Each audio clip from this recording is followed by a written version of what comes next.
Balik na mga kapuso sa GMA Regional TV Live atong pangumustahon karong buntaga mga kapuso kining proud Bisdak singer o composer. Nakabase na ni siya karon sa Estados Unidos apan di gyud hapon makalimtan ang iyang kontribusyon sa musika labi na dinhi sa Sugbo matag panahon sa Fiesta Senior og Sinulog Festival. Maila-ila nato karong buntaga mga kapuso.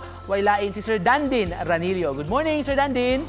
Good morning, kanyang tanan, kamusta mga kaigsuunan diya sa Sugbo. Thank you so much for joining us, sir. May buntag din ka namo o sa orasa na ba diha sa inyo, sir? Hapon na ba? hapon dire. Sir, magsugod ta, sir. Ikaw, konsidera jud ka nga deboto pod ni Senyor Santo Niño. Gamay pa ko, we've been exposed to the Santo Niño and the Basilica, and we always go there every year. And hangtod sa I grew older and I go to know more about Santo Niño and devote ako sa Santo Niño. So let's talk about your iconic classic na yun nga kakanta nimo, sir. Mahitungod sa Sinulog Festival, sir. How long was this?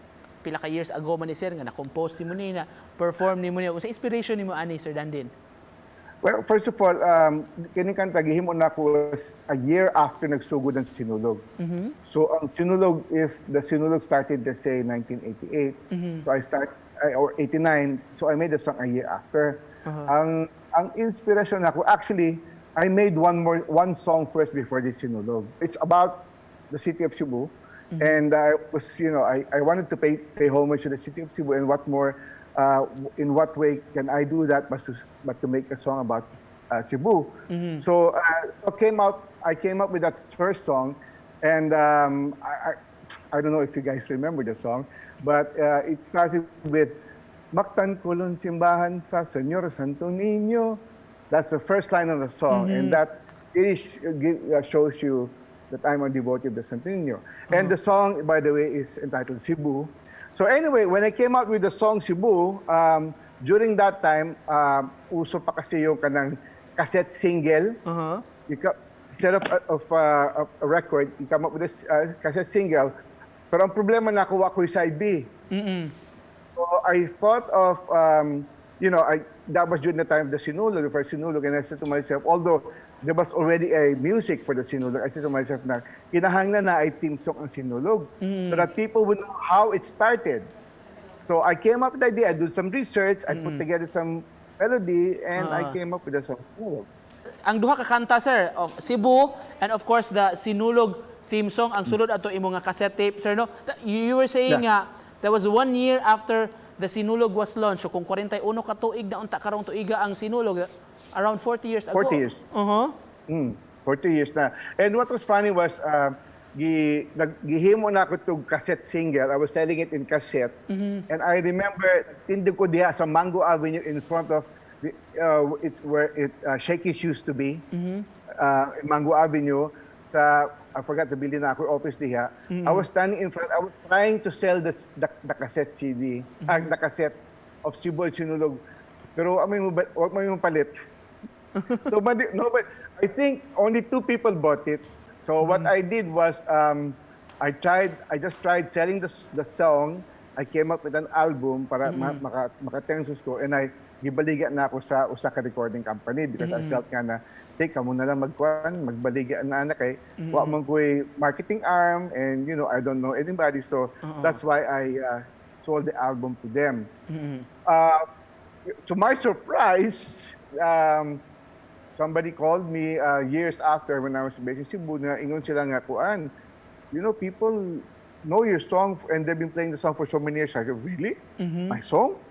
Until I found out that, after so many years, that people really still listen to or they still play my song.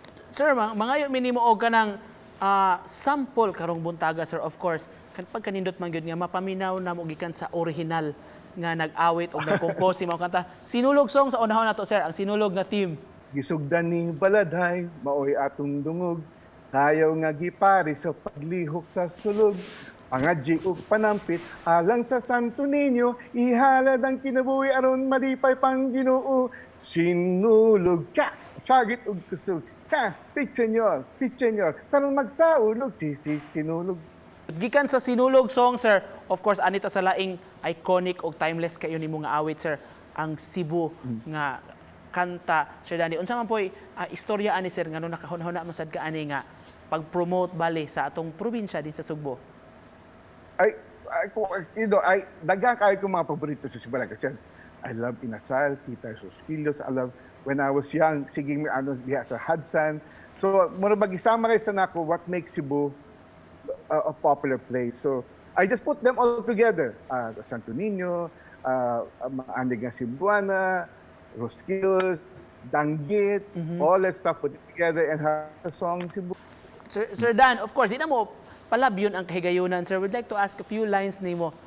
Magtanto ng simbahan sa Senyor Santo Niño, lugar sa katuhumog kugma para kaninyo, laing-laing turista sa sinulog malingaw, maanyag nga Cebuana, gihigog maku ikaw. Roskillos sa Liloan, Danggit sa Bantayan, mag-shopping sa Quezano, mag-beach ta sa Hansan. Sir, doon na po kayo mga social media accounts, sir, no? O mga YouTube channel, sir? Imong gina-upload ni imong mga music? Yeah, my songs are in cdbaby.com. You can buy cdbaby.com. You can buy it on YouTube, iTunes. My Facebook is Dandin Ranillo at yahoo.com. I also have a YouTube channel. I put up some of my naman ko yung album nga Timeless Visayan songs, which are 10 songs of my mom and my father's theme songs from their old movies. So it's also on cdbaby.com. You can also purchase it there. So if you want to take a look at what I do, just look me up in the internet. All right, to cap this off, Sir Dan, Fiesta Senior na karong Domingo. Unsay mensahe nimo sa mga nagtan-aw nato diri sa Cebu o sa Central o Eastern Visayas, Sir Dan? Well, the most important thing, we are in the middle of the pandemic. The most important thing is for you to stay safe. Wear a mask. Kung kinahanglan, wear the face shield. It's important na dili mo matakdan ng pandemic. Although, magsugod na sila mag-vaccinate, no? But still, before abot na siya, just stay safe. Oh, I don't know if you know this, but I am a COVID survivor. I was hospitalized for a week. I had the COVID, but fortunately, I survived, and I thank Santo Niño for that. Thank you so much, Sir Dan, for joining us this morning. It was great to have you with us. Thank you, og Pit Senior kanimo, Sir Dandin Ranillo. Senyor, thank you very much. Salamat, sir.